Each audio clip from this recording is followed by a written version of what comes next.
and welcome to the fourth segment of learning how to use Moodle. We have participated in the forum, we have taken a quiz, we've checked our grade book. Today we're going to, or in this segment, we're going to be working on uploading an assignment. So basically in week 1, here is the icon. It looks like a hand submitting a paper. So that's how you turn in a paper. Often these upload assignments are sometimes referred to by some instructors and students as a Dropbox because that's a common term for it. But it basically is all referring to the hand submitting or uploading an assignment.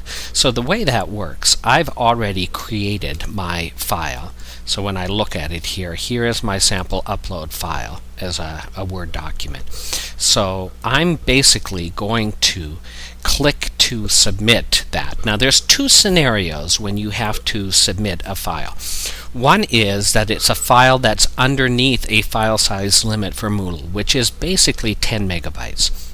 So with over 400 courses offered every semester and multiple semesters held on the server, there's only so much storage available. So there's a file size for individual uploads of 10 megabytes. Now almost every Word document, every term paper or research paper that you have to submit will fit well underneath that limit. However, there might be a larger file. Maybe you've got to create a PowerPoint with narration and animation in it as a major project that you have to submit. That could be 30, 40, 70, 100 megabytes large. So there's actually a way to upload a file that's larger than the file size limitation in Moodle, and we're going to step through how to learn how to do that somewhat today. I'll show you where to go to find the directions, and then a future tutorial will actually step through the process to show you click by click how that works. But since this is going to be a one-page document, it will easily fit in Moodle. So it basically again tells me that there's when the deadline is, how much time I have, but I'm an early worker, so I'm going to get it in now. I'm going to click to add a submission. That will basically allow me to either upload a document. I could type text comments in here, but I'm going to actually just upload my file. So I'm going to come down to the File Submission Requester, and I'm going to find, there's two ways you could do it. You could have it open on your desktop and drag it and drop it into this File Upload widget, or you can click on the Add File and then browse to find it. And I'm going to come into my documents and come into School, and I'm going to select my sample upload document, and I'm going to open it. And then once again confirm the author and confirm whether you have any kind of a copyright license, which you don't. So click upload the file.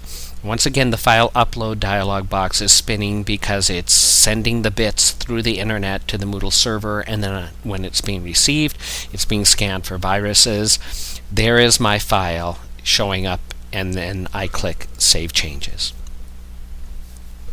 So I have submitted this for grading, and the instructor, when she comes in and sees that a new file has been uploaded, she'll be able to open my document, and she'll be able to actually make comments on that document within the document, and then give me a grade and give me any feedback that she wants to. So while we're waiting for her to grade that, let's come back to the top level of the course, and we'll remind ourselves that at the top in the week 0 or top block of the course, we have a link that says Moodle tutorial for students. So we're going to click on that link, and we're going to come down to that distance learning fact, or the FAQ, which I told you would have interesting tips for us that might help us over technical hurdles. So I'm going to click on that, and I'm going to come down, and I'm going to read Lucky Question 13. And I'm actually going to zoom in a little bit on that so that it's easier for you to read. I'm trying to upload a file into Moodle. but it's too large. Sounds like a scenario we were trying to explain. How can I get around this? So I click on that question, and it brings me to a discussion about how to get around those file size limitations. So it mentions that you have access to a OneDrive with your Office 365 Argo Mail account that is 1 terabyte. That's not kilobytes, that's not megabytes, that's not gigabytes, that's a terabyte of Microsoft provided cloud storage. That's a lot of storage. And if you follow these steps in how to access it, and again in a future tutorial I'll click through and actually step through the process of accessing the OneDrive that's associated with your uprovidence.edu email account, and then creating a shared folder, making sure that everyone can view what we post in there, which means they can only view it if you send them a link. We're not going to be publishing to everybody, hey, I've just created a PowerPoint and posted it there. We're making it viewable, but they have to get a link. Once you upload your document, this steps you through that process. Then you will, when you have a file there, you will hover over the file name, and then you'll find the 3 dots. That is an indicator that there's a menu that will pop up when you click on those 3 dots, offering to get a link, which will allow you to copy. Now, every time Microsoft does an update to the OneDrive, they change how these requester windows work, so it'll look a little different when we step through the process, but the end result will be the same. Then we'll have a link that we can either paste into a forum in Moodle to supply that if we want everyone in the class to be able to read our paper for peer feedback, for instance, or we can open up a Word document and paste the link in that, and that will give us a file to upload just like we did in the demonstration earlier in this tutorial. So those are the steps for accessing that. The how to do that on the distance learning FAQ. So remember that resource is available at the top of every Moodle class. All right, it should be time for us to be able to check our gradebook. Okay, I've accessed the grade report again, which actually I came over into my navigation and clicked on grades within this course. So here I am.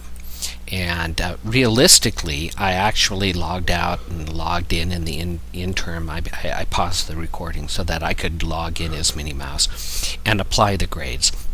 You, in the real world, won't be able to expect such quick turnaround on a paper that you've uploaded.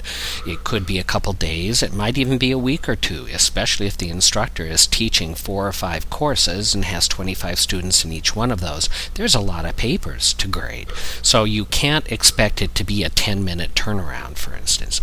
However, when you get the feedback, when you come into the gradebook, notice that I've got 100% right here. I got 100 on it, and yet we notice that there's a comment here in feedback from the instructor that says I've added comments to the PDF version in the upload activity. Now I can either scroll all the way back up to the top and click on the course to get to the main part of the course and then scroll down and find that activity. But I also want to point out to you that when you're logged in here and you see a graded item that says that there's more feedback, you can actually click on the item itself and that will take you directly to it. So here we are. It's been graded. I got 100 out of 100. Here's Minnie's comments, and notice where she says I've added comments that there's an annotated PDF. So Moodle, for her as instructor, created a PDF for her to be able to open up and annotate. So let's view it. Now it shows that I've got 2 pages here because I had one blank cover sheet. So here is the paper that I uploaded. And here's her initial comment here, great comments. So she actually can put like a sticky note kind of comment. She can highlight and she can add other comments. So basically, this is the feedback that I have gotten from the instructor on the paper that I submitted. So now I know why I got the grade that I did. All right, so that's a quick way of providing that feedback without having to email things back and forth. So let's go actually back in and let's check my grades at this point, because with that 100 I'm going to be very happy, I think. Look, I've got 112.13. That 0.13 fraction actually is because the papers are worth 50% of the grade, the quizzes are worth 25% of the grade, and the forums are worth 25% of the grade. So Moodle's doing all the calculating of the values excuse me, and calculating that, and that's why it's coming out with the fraction here, is that it's weighting according to the grading policy that's in the syllabus. I'm riding really well. I'm happy. I've got a tickle in my throat, I'm sorry. I'm happy with that 97.5. I've got an A. I can actually just kind of coast from here, because I don't have to do this second upload. I don't have to do these other forum posts, clearly, because I have a 97, right? Wrong. Because if I let that go till the end of the semester and my instructor gives me zeros, here's what will happen.